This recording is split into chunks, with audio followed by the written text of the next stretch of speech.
Morning, folks. It's Tino here with the countdown to kick-off as Celtic get set to go toe-to-toe with Dortmund in Germany. Someone else who's in Germany is our very own Paddy. Paddy, looking sharp this morning. How's things going out there? That's a fine compliment, that, Tino. I'm not feeling sharp, I'll tell you that for free. Had a race before time, before coming on to today's show, about trying to get my voice sorted and try to get his camera sorted as well. But I've managed to get there. The old vocal warm-ups in the shower went down a treat. Maybe not too happy with the boys in the room as well. But sorry about that, lads. Time to get up. Maybe there was a wee bug going around in the plane or something to fly over, Paddy. Maybe you've picked up something on the journey. What's the atmosphere like out there? You're out there with Stevie, Johnny, Nicky, and various other folks around. How's it all feeling? It's good. It's exciting. Dusseldorf's always a nice place to come to. We're going to make the journey up to Dortmund today.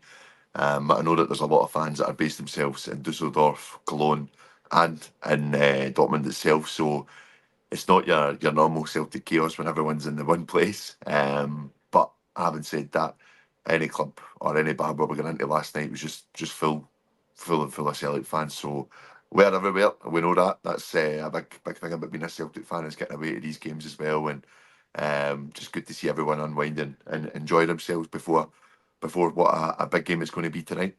Yeah, definitely. What's your journey up to the stadium then? What does that look like for you? Is it trains? Is it a lengthy one? What's the story? It's looking like the train. I've still not actually mapped it out yet, but I think we're about an hour and 10 away from Dortmund, and then I think from there you can. There's a few ways to get to the stadium. It's not too bad. So I think we're going to head up maybe about an hour after this call, and just be in Dortmund for the day, and yeah, just soak all the atmosphere up. Can't wait. Nice one. Do you stay up there tonight, or are you back down to Dusseldorf? We'll come back down after the game. We're in our digs in Dusseldorf for the 3 nights. When I head up to Dortmund today, I'll make sure I try and get some footage for the Twitter and the Instagram pages as well, just for everyone to get a wee feel of it. Sure, it'll be a big occasion tonight in this incredible stadium. Absolutely nice one, mate. Listen, it all sounds fun and games, so just take care of yourselves out there. Cheers, mate. I'm trying. Let's get to some of the chat. So Brendan Rodgers was speaking yesterday. Don't know if you caught that in a quiet wee coffee shop last night, or if you had other things doing, but he's looking forward to the game, as you would expect. He and the players are looking forward to playing in such an arena. And he was asked what kind of result he would take, what he was thinking, and he basically said that he knows that we get into this one in good form, but if his players do all the things they're capable of in terms of the work rate and the effort and the desire and the quality they can bring, he says he'll be happy regardless of the result. Paddy, he knows he's got a good group of players there, and he knows nothing's decided on match day 2. So he's just really looking forward to seeing his players go and express themselves. Well, that's it, Tino. I think as Celtic fans, we love to see our team go and really give it a good go against the biggest teams in Europe.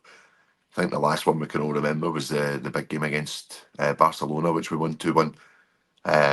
That being probably the most monumental win in a long time, 12 years ago now. Well, coming up in 12 years.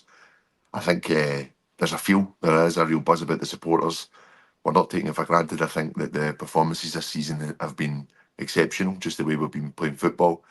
Every player seems to have a really, really big belief going into these games, and I think this is a real test up for Celtic tonight. Having said that, we are playing against the Champions League finalists, but a bit of a difference for them this season. 5 players out from that team that was in the final, and a change of manager, a very talented manager that left. And I really liked Nuri Sahin's words about the club yesterday and making the mark that we weren't underdogs. I thought it was very respectful comments, and it's nice to see us being mentioned in those sentences at the height of European football again. And I think that that's what, as a club, as a player, you need to think. We're not here for no reason. We're not here just to make up the numbers. We're here to really make a stamp on European football, and I think we're playing Dortmund at the best time we could get them. We are flying high. They are a bit ropey at the moment. A lot of changes. I was reading a report today that thinking about putting Nicholas Sewell in at right back, a very, very tall centre half, not a lot of pace, and I'm rubbing my hands at the prospect of that, especially with Dyson Maeda on the left. Yeah, do you know, I think Celtic, I think the way Brendan Rodgers approaches football is he's more about playing to his own team's strengths and worrying too much about the opposition. Yeah. We know there's quality. You're right, Dortmund have started a wee bit, and we'll cover them in a minute. but they're still a quality side. You don't reach Champions League finals for nothing. But Brendan Rodgers wants to focus on all the positive assets that Celtic have got, and the likes of Kuhn and Maeda could be crucial in terms of that pace that they'll bring up top.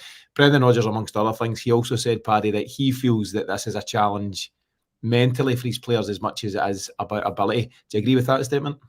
Yeah, I think so too. I think, listen, Tino, how many times have we seen it before where we've been playing European football, and as I've mentioned many times in the podcast, we've been the nearly men, just not got that clinical edge, just not got that killer instinct that a lot of these big European teams do. And I think now is the time to really, really go and put that marker down. I think you've now got a good core within the team that's experienced the Champions League third group stage. I know obviously it's the league table now in a row, but it's their third campaign. You've also then got some guys coming in, and as we've mentioned it before, Nicholas Kuhn, this is a new experience to him. Iduna, the same. And you've got someone in Arne Engels who seems to be just that level above in terms of intelligence, who hasn't experienced this and will be raring to go. And I think that when you get those kind of players in your team, they don't see what Celtic have maybe done in the former years and dropped points stupidly, which we've seen many, many a year. Always a last-minute winner, a sending off, a penalty, especially away in Europe. There's a real feel that we can go and do something in this full campaign. And what a way to really go and show what you're about tonight. Absolutely. You've mentioned a couple of guys there, Arne Engels and Nicholas Kuhn, and I think not in any great depth, but they do have experience of this environment. I think the chat is that Engels made his debut against Dortmund away for Augsburg, so he certainly knows the arena. And I think Nicholas Kuhn might have had appearances there from his time, albeit in the B setup at Bayern Munich, but he was around that environment as well. Do you think that could play a part? You know, I mean, I suppose you've got a Celtic team full of players that have played in big arenas now, no less than Callum McGregor and a few others to mention. But do you think that experience from those guys could help? Yeah, I really do. I think those different levels of the Bundesliga that these guys have been playing in, and obviously I know Nicholas Kuhn wasn't a starter in that league, but he'll be aware of it, he'll be aware of the setup, he'll be aware of the atmosphere that Celtic are going into. And I think someone like Arne Engels, at such a young age, has got that experience built up already. There'll be a lot that he can bring to the table for that midfield and saying, hey, this is what we're going to be up against. It's going to be a wall of noise tonight. I think it's going to be an incredible atmosphere. But we're used to playing in that in our own stadium, we're used to that intensity. And I think that will only give our players the confidence and only give them the belief that they can really go and do something tonight. Yeah, absolutely. Paddy, you mentioned Nuri Sahan, so he's obviously the ex-Dortmund player who's now the head coach. He's only 36 years of age. There is a bit of history between him and Brendan Rodgers. So he spent a loan spell at Liverpool in the 2012-13 season, and that loan deal was cut short. And I think he left with some sharp comments, some sharp words for Brendan Rodgers about his lack of game time. Yeah. But Rodgers was trying to find a place for him in a central midfield that at that time had Steven Gerrard and Jordan Henderson. And I think it didn't work out for Sahan, who, by all accounts, I don't know much of him as a player, but by all accounts, a very talented player. Spent over 10 years at Dortmund. Let me see, 274 appearances. Made his debut in the Bundesliga at 16. Spent time at Liverpool, Real Madrid, Feyenoord as well. 52 caps for Turkey. He was only appointed as head coach in the summer, so following that Champions League defeat in the final by Real Madrid, he replaced Edin Terzic as the head coach. And before that, he'd been head coach over at Antalyaspor in Turkey, where he'd ended his playing career. What do you think about him? It's an exciting appointment, but it's a rookie appointment. Whatever you want to say about the level he's played at, he's still a very young coach, and at face value, you'd have to say Rodgers has got the upper hand there. Yeah, but listen, I wouldn't knock it. I think you look at the manager before him. I think you look at the managers in that league as a whole. They're not away from bringing in younger managers. I think a lot of the players that we've seen in German football that went on to be successful managers as well. Sahin, tidy player, really, really good player in his day. I remember he was an FM special. We'd sign him quite a few times on that. I'm sorry about the noise in the background. Somebody's just getting themselves a bottle of water for the vending machine. But no, I think for me, the comments again have maybe been dragged out a little bit too much as well. I think it's very much red top headlines because asked on the same question. I mean, again, why you go back to that? And I know you're trying to spice up the fixture, but Sahin was actually quite complimentary of Rodgers and also said that I wasn't playing in my position because my position was filled by Steven Gerrard. He said that himself. So he's aware of it. I think going to Liverpool was part of the experience. And it's not as if this getting sent home early had any effect on his career, like you mentioned, Tino. Number of years at Dortmund and then also a spell with Real Madrid. So I don't think there's any bad blood there. I really don't. I just think people like to spice it up a little bit before these games. But yeah, does Brendan's knowledge come into it tonight? Of course it will, but we are up against a very, very good squad. Yeah, 100%. And I think, I totally agree. Both managers have been very respectful in their comments. And Brendan Rodgers, and he's really looking forward to seeing him. He was a talented young player. And as covered, it was just a tough midfield to break into. But Sahin will add that amongst various other experiences to his repertoire, and that will help form the coach that he'll go on to become. Let's look at Celtic first. There's a lot of talent on the Dortmund side, but we'll get to them. From Celtic's point of view, Paddy, the big news, of course, is that Carter Vickers didn't travel, unless he's with you and the boys, but he's certainly not with the team. And he'll be a loss. I heard the stat that actually he's already missed 5 of the 12 Champions League games that he has been available for Celtic. So he's had a bit of bad luck because actually domestically he's a bit of a mainstay. He's an ever-present. And it's just unfortunate when these games have come around for different reasons, different injuries, he's missed out. How big a blow is that? And how do you feel about the fact that it's more than likely going to be Austin Trusty and Liam Scales as centre-back pairing? Listen, I think it's a huge blow. I think Cameron Carter Vickers is one of our most important players. Does it upset the flow of what we do? Yeah, well, it slows down a little bit. But I have to say, I think Austin Trusty looked very comfortable in his opposite position, playing on the right instead of the left-hand side of defence. I think he looked very comfortable on Saturday, but it's not really a test for him in terms of St Johnstone, and no offence to them, but they're in a bad way at the moment. It's a big one for him tonight. Tonight, the most important players in the park for me, for Celtic, is Alistair Johnson and Greg Taylor. I think they will have to protect their 2 centre-halves as much as they can, but also making sure that they're getting into the right positions too. And we were talking about it last night. Stevie made a good point. Is it tonight that Arne Engels drops back a little bit and just does a bit more work for Callum McGregor and covers those 2 centre-halves? I think that might have to be the case, especially when we're out of possession. Paddy, you've clearly not listened to the Celtic Exchange Weekly, but we covered that in a wee bit of depth with a listener's question that came in from Danielle, who follows most of the shows on YouTube. And thanks again to Danielle for the question. She was asking just that, Paddy, do we see Calmac and somebody playing in a double pivot, whether it is Arne Engels or Bernardo or whoever, and with one striker, one midfielder more advanced? And I think the conclusion we came to is that to an extent, this Celtic side are very fluid at this moment in time. And actually, at times, it might already be happening without us realising that there's a lot of movement. I don't know if you've seen the Twitter thread that was doing the rounds from the German football expert. Yeah. Chan.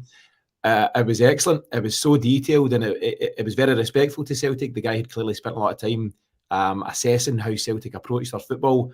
And he was talking about this 4-4-2 off the ball, 4-3-3 on the ball. Yeah. Loads of detail in it. I'll retweet it on our timeline just shortly for anyone that's interested in it on Twitter. And he basically just said that this Celtic side have different ways of playing in possession, out of possession, and in transition.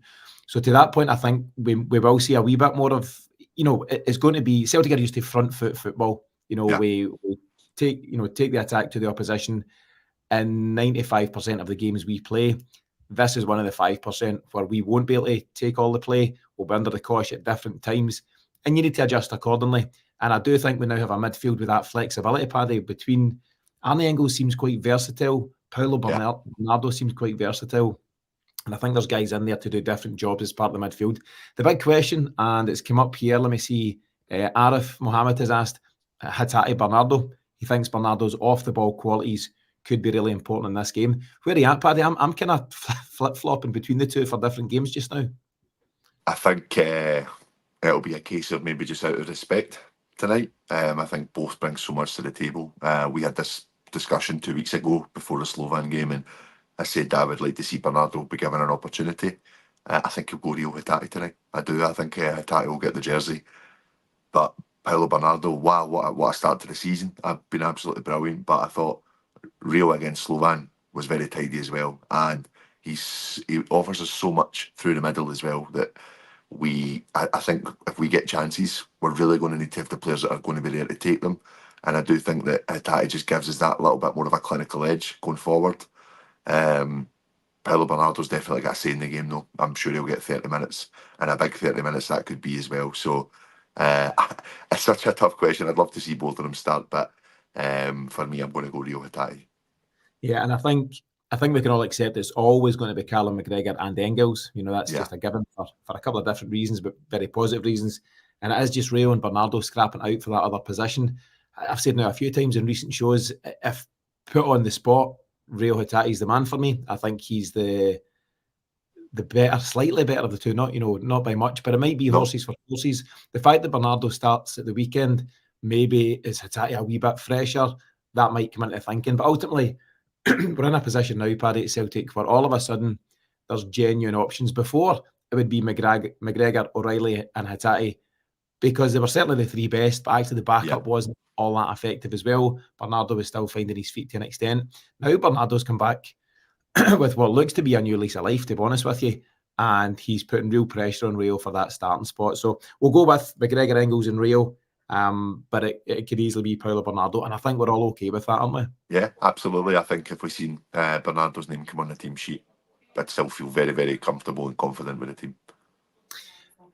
There's a lot of good questions and comments coming in from the likes of Arif, Eugene, Gypsy King, and one from John Madden here. I just want to bring it up because it comes up quite a lot. John asks, do we think Hatate is happy at Celtic? And I want to push back on that one, because the way he carries himself, he's quite kind of sullen at times, he's not as expressive as, say, a Kyogo or various other players. And I think a lot of people just say he's not happy. You can see it in the body language. And I laugh because we, myself included, all become body language experts at this moment in time or heading into transfer windows. I think he's perfectly happy. He signed a new deal not long ago, Paddy. He sees his future potentially being elsewhere, whether that's Premier League, La Liga, whatever. That's fine. He's a young, talented football player, and he's got the right to have those ambitions. But I think he's perfectly happy at Celtic, and I think he's just a guy who may find himself in and out the side for different reasons just now. I don't think it's anything to do with attitude or desire from the player. No, I don't. I think, listen, we've seen different games from Rio Hatate where he doesn't look as if he's interested. I think we've seen a lot of that at the beginning of last season, and Rodgers pretty much laid the marker down.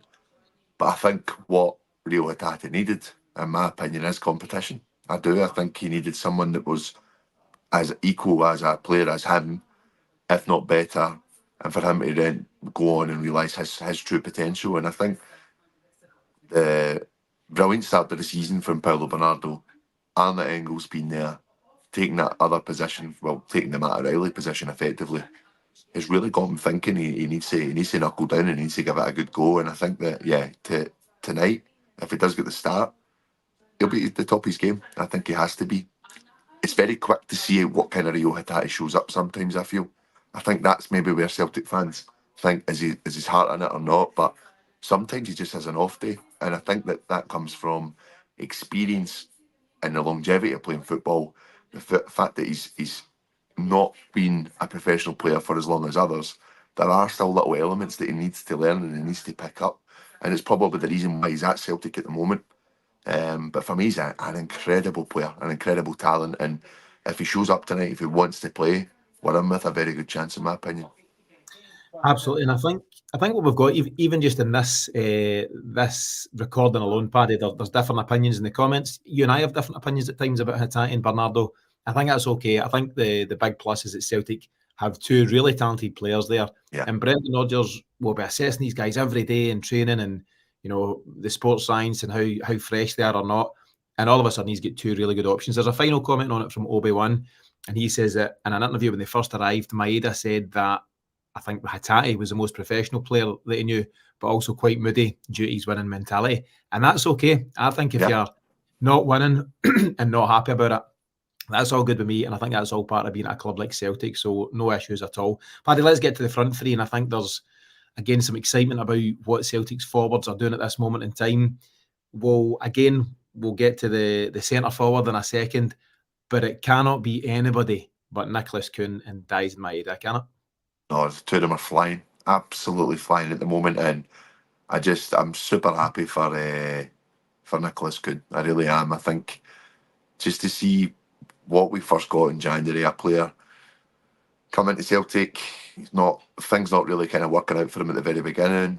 As fans, very quick to write him off, and I include myself in that to an extent. I thought, it seems too slight for the league. I thought Celtic managed it pretty well. I thought Rodgers coming out and explaining this is what's happening with Nicholas Kuhn. We're going to need to wait to see the real best of him. We could see it in pre-season. I think the game against Man City, he was right up for it. He played a brilliant game, played a brilliant through ball to Kyogo, if I'm remembering correctly, and I just think he's continued for there. I think he got a slight knock and probably upset that flow a little bit for him, but we look at him now, he looks as if he's the kind of player that just can't wait for the next game. And what a way to kind of go and announce yourself, especially to the German national team as well, if he goes and puts in a strong performance tonight.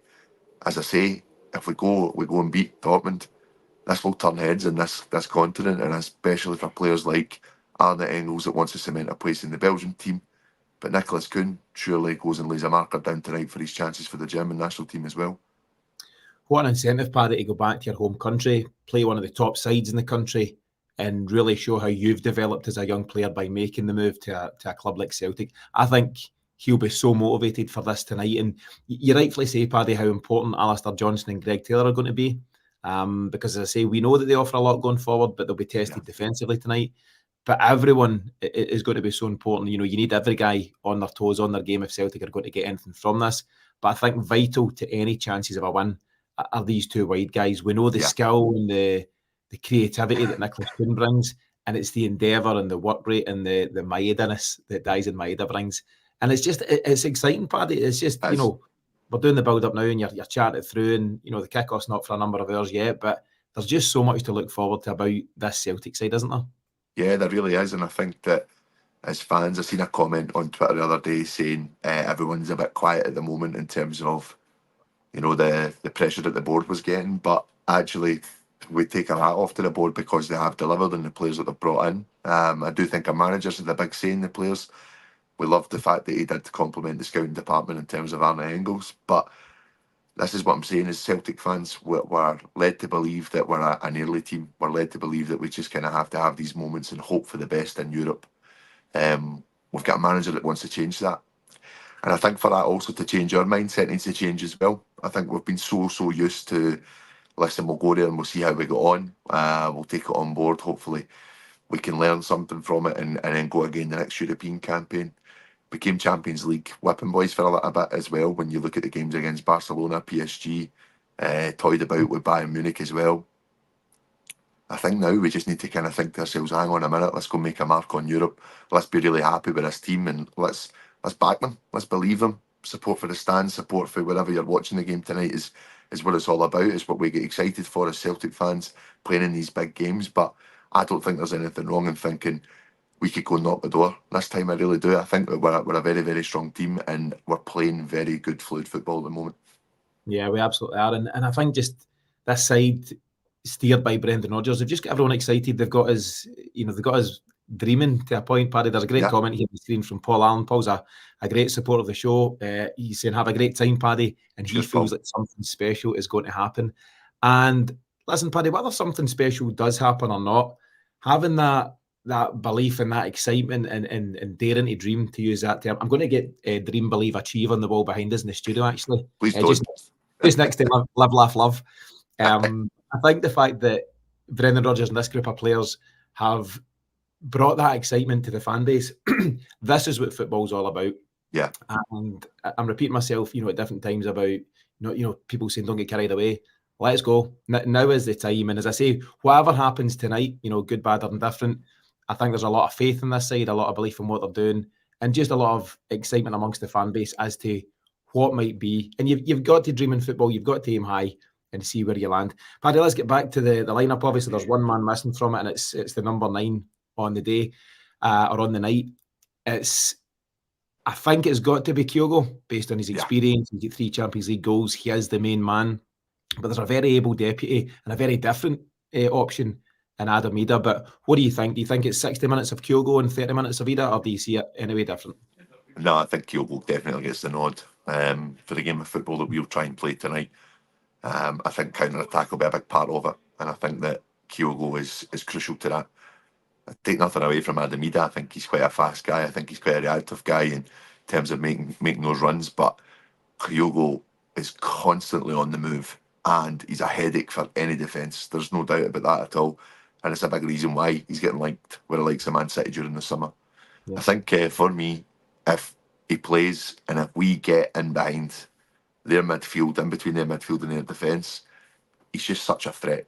He's just such a threat, and I think that he's got to play. He's definitely got to start for me. Yeah, and again, it's just, with the Hatate Bernardo debate, and to an extent, maybe to a lesser extent, but the Ida v Kyogo. But bottom line is there's just really good options there across the board, and it's exciting to see. There's a really valid comment, another good comment from Arif, and he's saying, don't think it's talked about enough about how vital Kasper Schmeichel could be in Europe. Comfy in the ball, great shot stopper, and key to how we build from the back. And actually, Paddy, he has, received, some high praise this season so far, but it's mostly been about the attacking threat and what Celtic are doing from an outfield point of view, and the goals and the wide men and the forwards, and McGregor scoring from midfield. And when you're winning 9 games out of 9, which is what Celtic have done so far, to a huge extent you maybe lose focus on the goalie, but I don't think you can discount Schmeichel's contribution at all. Shot stopping, yes, and he'll be called into action tonight in terms of that side of the game. But his distribution is exceptional. There's been some great clips doing the rounds over the early part of the season so far. And he is the type of goalie you need. The way Celtic play and everyone at the top level in Europe plays, it's all about beating that high press and having confidence to play out from the back. And Kasper Schmeichel, in his early Celtic career so far, has proven that he could be the man for that job. Yeah, absolutely. I think we're definitely seeing the qualities that he's bringing to the table. I've mentioned this before. I think it is different tonight. I do think the pressure on the goalkeeper, the pressure on our defence when the ball's in the deck, it's going to be a lot more intense, a lot more quicker than what we're used to as Celtic fans and what we watch week in, week out. Also with Slovan, I don't think we've seen much of it as well. So I'm not saying that this is what he'll be marked up on. I'm not saying that at all. I think he is a step up from Joe Hart. I really do. But what I'm saying is that we can't, if he does have a moment where it goes wrong, we can't go on the guy's back with that. I just think it's a different game tonight. I think it's a lot faster than what we've played this season. But we are quick as well. And this is where Kasper Schmeichel is one of those players that, we're talking about that distribution. It's not just even where he's playing it, it's how quickly he's getting the ball at his feet. But he needs to be on his toes tonight, 100%. Yeah, definitely. So another good comment from Arif, and it's a great point that Schmeichel, listen to a man, Paddy, we've covered that all 11 need to be on their game, plus the reserves that come in. I would expect, 4, if not all 5 of the subs will be used. Oh, yeah. And everyone's got a part to play there. Paddy, we're obviously running a wee bit over today. We're usually kind of 30 minutes, give or take, for these pre and post games, but post-match episodes. But I want to just cover a bit about Dortmund. Obviously, it's, relevant in terms of what they bring to the party at this moment in time. They're currently 5th in the Bundesliga, but they're only 3 points off Bayern at the top. The league record so far this season is 3 wins, 1 draw, and 1 loss. That loss was interesting, though. It was a 5-1 hammer to Stuttgart just a couple of weeks ago. But that is their only defeat of the season so far. They won their opening Champions League game 3-0 away to Bruges. And in terms of goal scoring, they've scored, 14 goals and conceded 9 in their 6 games so far. So it is mixed. It's a mixed bag. It's maybe not the Dortmund that everyone thinks of. They're clearly not invincible, Paddy. There's some weaknesses there, and it might be a combination of some of those players left in the summer that you mentioned. Sahan only took over in the summer, so he's maybe finding his feet, finding the guys he can trust, finding his system of play. But cliche as it is, it might be the best time to get a side like this. Absolutely, and that, gone are the days where it's Paul Lambert, Lars Ricken, gone are the days. I think it's also looking at the transition that they're going through at the moment as well. Losing big players last season. Marco Reus is away.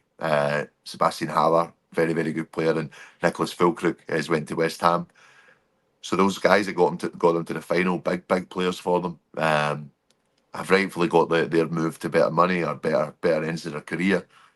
And it's a team in transition. I'm not entirely sure about Giovanni Reina. I don't know if he's playing tonight, and also I'm not entirely sure he's out. I'm not entirely sure of where they're going to be at. I think that what I've been reading into as much as I can is that there seems to be an element of some of the players have been upset with Sahin and the way he set them up. I think Sabitzer had come out, Marcel Sabitzer had come out and said he wasn't comfortable in the position he was playing out in the right wing. He's normally known to play through the middle. So yeah, there's definitely like some early signs of frustration from some of the players. And they're not that powerhouse they once were, in my opinion, even though they did reach the final. I think that they have upset their team this summer, which has to happen in football. I understand players need to move on. We really are getting them at the best time, but we are still coming up against a really, really strong team. And I'm talking about Nicholas Sewell playing it right back and saying I'm rubbing my hands at the thought. He's still an incredible defender. He's still very, very strong. And I think Dyson Maeda will need to still be on his toes and making sure that he's in the right places at the right time. But I think it's a special game tonight. I really do. I've just got a good feeling about it. And I tell you, even just to go and if we nick a point over here, we would be over the moon with it. I've seen a few people saying, is it going to be same old Celtic in Europe? Pardon me. I think that what we need to look at is that we've got these extra 2 games now. Massive help for us, massive help in what we're trying to achieve. And I think that instead of us maybe, having a dampened spirit if we do lose tonight, is really looking at, right, what was the performance like? What did we bring to the table?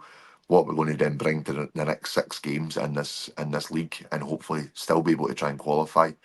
Normally, if you lost these games, it was a very early sign of how your group stage was going to go. That is different now.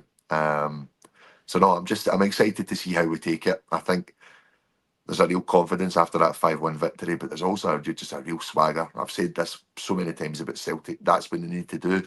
They need to bring it to the European stage as well. Yeah, absolutely. Just when you made your comments there about Marcel Sabitzer, so he's ex-Bayern Munich and Man United, and there's an irony of the fact that he's not happy being played out of position, whereas Sahan himself found that when he was at Liverpool under Rodgers, and it's interesting how that comes around. I see what you did there, Tino. I like that. It's a nice segue. You've mentioned Sabitzer. There's various key players. One of the key men is the striker. I think it's Serhou Guirassy. He signed from Stuttgart in the summer. He's got 4 goals for the season so far, 2 of which were on Friday night as they beat Bochum 4-2. Their captain is ex-Liverpool and Juventus player Emre Can, who I think we all know pretty well. He was managed by Rodgers. They've got a young English youth international to look out for, Jamie Gittins. He's ex-Man City, and he's had a stop-start time at Dortmund. He joined a few years ago during COVID times, but he got 2 goals against Bruges, so he'll be one for looking out for. Other guys we might be aware of is Pascal Gross, spent 7 seasons at Brighton. Sabitzer that you mentioned, ex-Bayern and Man United, and Dutch international forward Donyell Malen. And regardless who they play, Paddy, they're a formidable force. There's no getting away from that. So we always, look at things through a Celtic lens and focus on the good stuff here. And it's more than okay to get excited, but there is a dose of reality in terms of who we're coming up against. And even though they're out of sorts, there's no complacency from fans, and certainly not from Brendan Rodgers and his players. No, and I think that's where we're at as a club. I do think we always respect our opponents, but as I said, they could go and get something tonight. I think that there is still a few questions over Dortmund's defence, but going forward, they're still scoring goals by the looks of it. Could be a high number game, it really could. But we'll see how we take it tonight. I think no time like the present is the way I'm going to look at it, Tino. Definitely. Paddy, I've seen various scoreline predictions online between our shows and different shows around. Lots of folks saying 3 each. I think Mazar the other day said 3-2. And I'm going to go 3-2. That just strikes a chord with me. I think it could be one of those games. I'm all out for the win, Paddy. Of course, I'd be delighted with a draw, but why not? Why not go for the win and just see what it takes us? And I think this Celtic side, whether they get the result or not, I think they're capable of getting the result, and that's the reason for all the optimism from my point of view. Brendan Rodgers has tempered that by saying if we go out and do all the right things and still fall short, that's okay because he's got a lot of belief in this side. But I think why not go for the win? And I would usually come to you first, but I've jumped the gun. I'm going to go 3-2. What are you going with yourself? I'm going to go 2 each. I think it could be one of those games, as you say. I think it'll be end to end Be very fast, very frantic game of football.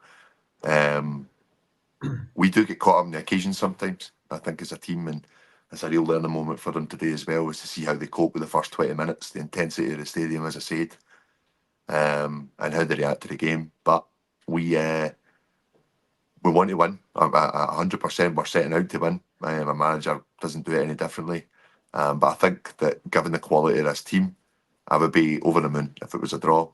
I would be even more over the moon if it was a win, of course. But I think 2 each. Over the moon with a draw and over the moon with a win. There's more than one moon. That's true. Paddy, the last big question. You're there with a man called Stevie Keenan, who we all know and love. And Stevie's been to so many away games in Europe with Celtic, mostly with yourself. His record is deplorable. And the one big one that he missed that you lads were all at, I don't know if Stevie's in the room, but no, he's not going to be happy at this. But the one you were all at that he missed was the Lazio game, the Olivier Cham 2-1 win over Lazio. He has yet to see Celtic win in Europe in live, in person in his lifetime. Is there a chance that Stevie's record changes tonight? Well, as the famous song goes, this is the day that we win away. And here's hoping, Paddy. Paddy, your final thoughts. We're just about to wrap this one up. I'm going to let you guys get on and enjoy your day, but your final thoughts ahead of the big one. Just really looking forward to it. Going to hopefully meet up with some more friends and some family today as well. Going to get a good few beers, I'm sure, but I'll make sure that I'm keeping my head sorted so that I can go and enjoy this game tonight. I think it's going to be a brilliant atmosphere. Both sets of fans with a lot of respect for each other as well. But just got to believe. As I say, I'm taking with this Rodgers team again. I'm taking with Brendan Rodgers as a manager from last season. I think that run-in was incredible. And he's got me as a Celtic supporter believing again. And I think we've been crying out for something in Europe. It needs to start somewhere.